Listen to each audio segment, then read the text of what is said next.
Friends ಎಲ್ಲರಿಗೂ ನಮಸ್ಕಾರ. ಎಲ್ಲರೂ ಚೆನ್ನಾಗಿದ್ದೀರಾ ಅಂತ ಭಾವಿಸ್ತೀನಿ. ನಾನು ಕೂಡ ತುಂಬ ಚೆನ್ನಾಗಿದ್ದೀನಿ. ಇದು ಬಂದು ಪಾರ್ಟ್ 2 ಬ್ಲಾಗ್ ಆಗಿರುತ್ತೆ. ಇದು ಹಬ್ಬದ್ದು ಸೋಮವಾರ ಸಾಯಂಕಾಲ ಸೌದೆ ಎಲ್ಲ ತಗೊಂಡು ನಾನು ಮತ್ತು ನಮ್ಮ ಚಿನ್ನಿ ಬಾಳೆಗೊನೆ ಕಟ್ಟಬೇಕಿತ್ತು. ಹಾಗೆ ದೇವಸ್ಥಾನದ ಹತ್ರ ಹೊರಟ್ವಿ. ಆಲ್ರೆಡಿ ಎಲ್ಲ ಅಡುಗೆ ಮಾಡೋಕ್ಕೆ ಸ್ಟಾರ್ಟ್ ಮಾಡಿಬಿಟ್ಟಿದ್ರು.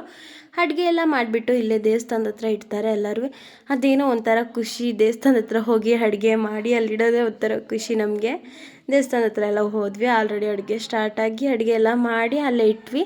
ಅದೆಲ್ಲ ಇಟ್ಮೇಲೆ ಅಲ್ಲೇ ನಮ್ಮದು ಅಡುಗೆ ಮಾಡಿ ದೇವಸ್ಥಾನದ ಹತ್ರ ಮುಗೀತು.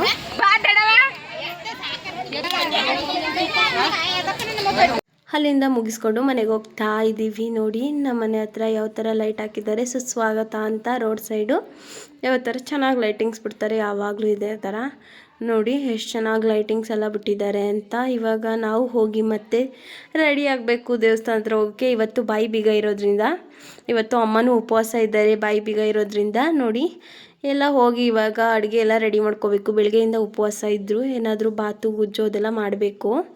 ಇವಾಗ ಹೋಗಿ ಮನೆ ಹತ್ರ ಇವಾಗ ತಾನೇ ಜಸ್ಟು ಬಂದ್ವಿ. ಇವಾಗ ತಾನೇ ಅಡುಗೆ ಎಲ್ಲ ಮುಗೀತು, ಬಾತು ಗುಜ್ಜು ಹೊಡೆ ಎಲ್ಲ ಮಾಡಿದ್ವಿ. ಆಲ್ರೆಡಿ ಮತ್ತೆ ನಾನು ರೆಡಿ ಆಗಿದ್ದೀನಿ ದೇವಸ್ಥಾನದ ಹತ್ರ ಹೋಗೋಕ್ಕೆ. ನೋಡಿ ದೇವಸ್ಥಾನದ ಹತ್ರ ಬಂದ್ವಿ ಆಲ್ರೆಡಿ.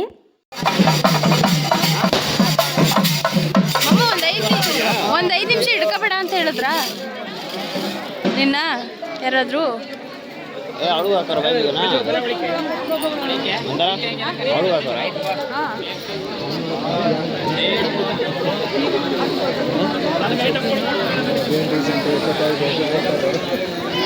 ನಮಗಂತೂ ಯಾವ ಹಬ್ಬ ಇಷ್ಟ ಆಗುತ್ತೆ ಏನೋ ಗೊತ್ತಿಲ್ಲ, ನನಗಂತೂ ಮಾರಿ ಹಬ್ಬ ಅಂದರೆ ತುಂಬ ಇಷ್ಟ. ಹಾಗೆ ನಾವು ಒಂದೆರಡು ಫೋಟೋಸ್ ಎಲ್ಲ ತಗೋತಾ ಇದ್ವಿ. ಎಲ್ಲರಿಗೂ ನಮಸ್ಕಾರ.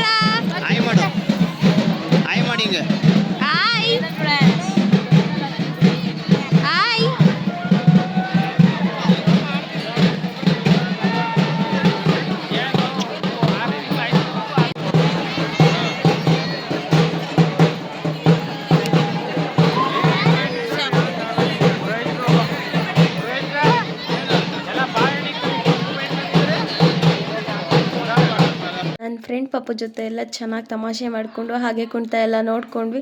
ಹಾಗೆ ಇಲ್ಲಿ ಪ್ರಸಾದ ಕೊಡ್ತಾಯಿದ್ರು, ಫುಲ್ಲು ರಶ್ಶು. ಇವಾಗ ತಾನೇ ಎಲ್ಲ ಮುಗೀತು, ಮನೆಗೆ ಹೋಗ್ತಾ ಇದ್ದೀನಿ. ಬಾಯ್ ಫ್ರೆಂಡ್ಸ್, ನಾಳೆ ಮತ್ತೆ ಕಂಟಿನ್ಯೂ ಮಾಡ್ತೀನಿ. ಮತ್ತೆ ವ್ಲಾಗ್ ಕಂಟಿನ್ಯೂ ಮಾಡ್ತಾ ಇದ್ದೀನಿ. ಇದು ಬಂದುಬಿಟ್ಟು ಮಂಗಳವಾರದ್ದು. ಆಲ್ರೆಡಿ ರೆಡಿಯಾಗಿದ್ದೀನಿ, ದೇವಸ್ಥಾನದ ಹತ್ರಕ್ಕೆ ಹೋಗಬೇಕು. ಇನ್ನೇನು ದೇವಸ್ಥಾನದ ಹತ್ರ ಬಂದೆ.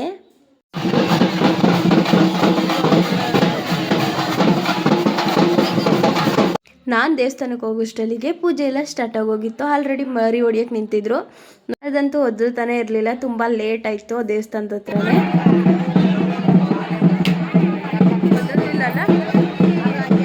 ನಿನ್ನೆ ಸಾಯಂಕಾಲ ದೇವಸ್ಥಾನದ ಹತ್ರ ಅಡುಗೆ ಮಾಡಿದ್ದನ್ನು ತಗೊಂಡು ದೇವಸ್ಥಾನದ ಹತ್ರ ಹೋಗ್ತಾ ಇದ್ದೀವಿ. ಇನ್ನೊಂದು ದೇವಸ್ಥಾನದ ಹತ್ರ, ಯಾವ ದೇವಸ್ಥಾನ ಅಂದರೆ ಸುದ್ದಳ್ಳಿ ಮಾರಮ್ಮ ಅಂತ, ಇಲ್ಲೇ ನಮ್ಮೂರಲ್ಲೇ. ಅಲ್ಲೋಗಿ ಅಲ್ಲೇ ಪೂಜೆ ಎಲ್ಲ ಮುಗಿಸ್ಕೊಂಡು ಹಲ್ಲು ಮರಿ ಎಲ್ಲ ಹೊಡೆದ್ಮೇಲೆ ಮತ್ತೆ ಮನೆಗೆ ಹೋಗೋದು. ನೋಡಿ ನನ್ನ ತಂಗಿ ವಿಡಿಯೋಗೆ ಮುಖ ಮುಚ್ಕೋತಾ ಇದ್ದಾಳೆ. ನೋಡಿ ಇದು ನಮ್ಮ ಅಕ್ಕನ ಪಾಪು. ಹಾಗೆ ನನ್ನ ಫ್ರೆಂಡು ನಾನು ಒಂದು ಫೋಟೋ ತೊಗೊಂಡ್ವಿ. ನನ್ನ ತಂಗಿ ನೋಡಿ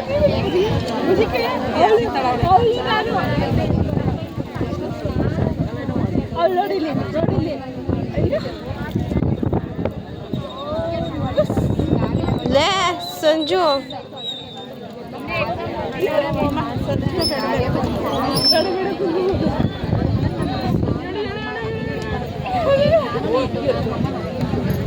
ತಂಗಿ ನಮ್ಮ ಅಕ್ಕನ ಪಾಪು ಜೊತೆ ಚೆನ್ನಾಗಿ ತೀಟೆ ಮಾಡಿದ್ಲು. ಅಲ್ಲಿಂದ ಎಲ್ಲರೂ ಮುಗಿಸ್ಕೊಂಡು ಮನೆ ಹತ್ರ ಬಂದ್ವಿ. ಇವಾಗ ಮತ್ತೆ ಇನ್ನೊಂದು ದೇವಸ್ಥಾನಕ್ಕೆ ಹೋಗಿ ಪೂಜೆ ಮಾಡಿಸ್ಕೊಂಡು ಬರಬೇಕು. ನನ್ನ ಫ್ರೆಂಡ್ ಬರ್ತೀನಿ ಅಂತ ಆಲ್ರೆಡಿ ಹೇಳಿದ್ದಾಳೆ, ರೆಡಿ ಆಗಬೇಕು. ಮತ್ತು ನೋಡಿ ಆಲ್ರೆಡಿ ನನ್ನ ಫ್ರೆಂಡ್ ಬಂದಳು, ರೆಡಿಯಾಗಿದ್ದೀವಿ. ಇವಾಗ ದೇವಸ್ಥಾನಕ್ಕೆ ಹೋಗ್ತಾ ಇದ್ದೀನಿ. ಅವ್ರ ಅಕ್ಕನ ಮಗಳನ್ನು ಕರ್ಕೊಂಡು ಬಂದಿದ್ಲು. ಇವಾಗ ದೇವಸ್ಥಾನ ಹತ್ರ ಹೋಗಬೇಕು. ದೇವಸ್ಥಾನದ ಹತ್ರಕ್ಕೆ ಹೋಗ್ತಾ ಇದ್ದೀವಿ ಇವಾಗ ನಡ್ಕೊಂಡು. ನೋಡಿ ದೇವಸ್ಥಾನ ಫುಲ್ ರಶ್ ಆಗಿತ್ತು, ಅದರಿಂದ ವೀಡಿಯೋ ಮಾಡೋಕ್ಕಾಗ್ತಾ ಇಲ್ಲ. ನೋಡಿ ಇವಾಗ ಅಲ್ಲಿಂದ ಪೂಜೆ ಮುಗಿಸ್ಕೊಂಡು ಮನೆಗೆ ಬಂದ್ವಿ. ಅವಳು ಅಲ್ಲಿ ಹೋಗ್ತಾ ಇದ್ದಾಳೆ ನನ್ನ ಫ್ರೆಂಡೂ. ಇವಾಗ ತಾನೇ ನಾನು ಜಸ್ಟು ಮನೆಗೆ ಬಂದ್ವಿ ಪೂಜೆ ಎಲ್ಲ ಮುಗಿಸ್ಕೊಂಡು. ಈ ವ್ಲಾಗ್ ಇಲ್ಲಿಗೆ ಏನು ಮಾಡ್ತಾಯಿದ್ದೀನಿ. ಬಾಯ್ ಎಲ್ಲರಿಗೂ. ನಮ್ಮೂರಿನ ಮಾರಿ ಹಬ್ಬ ಯಾವ ಥರ ಆಯಿತು ಅಂತ ಕಾಮೆಂಟ್ ಮಾಡೋದು ಮರಿಬೇಡಿ. ಬಾಯ್ ಫ್ರೆಂಡ್ಸ್ ಎಲ್ಲರಿಗೂ. ಲೈಕ್ ಮಾಡಿ, ಶೇರ್ ಮಾಡಿ, ಕಾಮೆಂಟ್ ಮಾಡಿ, ಸಬ್ಸ್ಕ್ರೈಬ್ ಮಾಡಿ. ಫೇಸ್ಬುಕ್ಕಲ್ಲಾದರೆ ಮರಿದೆ ಫಾಲೋ ಮಾಡಿ. ಬಾಯ್.